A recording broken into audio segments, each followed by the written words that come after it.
জাহিদের বাবা একজন কৃষক। তিনি মাঠে ফসল ফলান।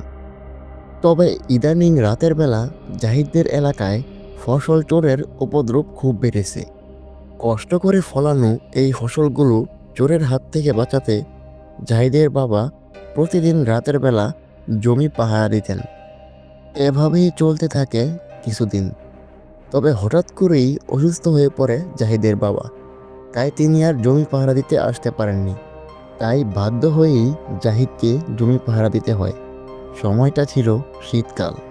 জাহিদ রাতের খাওয়া দাওয়া শেষ করে জমির দিকে রওনা হয় জমি পাহারা দেওয়ার জন্য।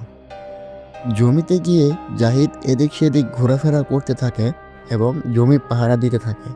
জমি পাহারা দিতে দিতে প্রায় রাত 12টা বেজে যায়। তখনই হঠাৎ জাহিদের চোখ পড়ে জমির পাশে থাকা ওই গাছটার উপর।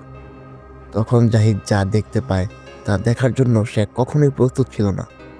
জাহিদ দেখতে পেল ওই গাছটার উপর দাউ দাউ করে আগুন জ্বলছে এবং আগুনের মধ্যে একটি ভয়ঙ্কর রূপী ডাইনির চেহারা ভেসে উঠেছে এবং ডাইনিটি ভয়ঙ্কর ভয়ঙ্কর শব্দ করছে। তখন জাহিদ আর এক মুহূর্ত দেরি না করে দ্রুত দৌড়ে বাড়ির দিকে চলে আসলো। ওই ঘটনার পরে কিছুদিন অসুস্থ থাকে জাহিদ। তাই এখন জমি পাহারা দেওয়ার জন্য সে আর একা যায় না এবং তার বাবাও আর একা যায় না। দুজন একসাথেই জমি পাহারা দেয়। ভিডিওটি ভালো লাগলে চ্যানেলটি সাবস্ক্রাইব করে পাশে থাকুন এবং আমাদের ফেসবুক পেজটি ফলো করতে পারেন। ধন্যবাদ।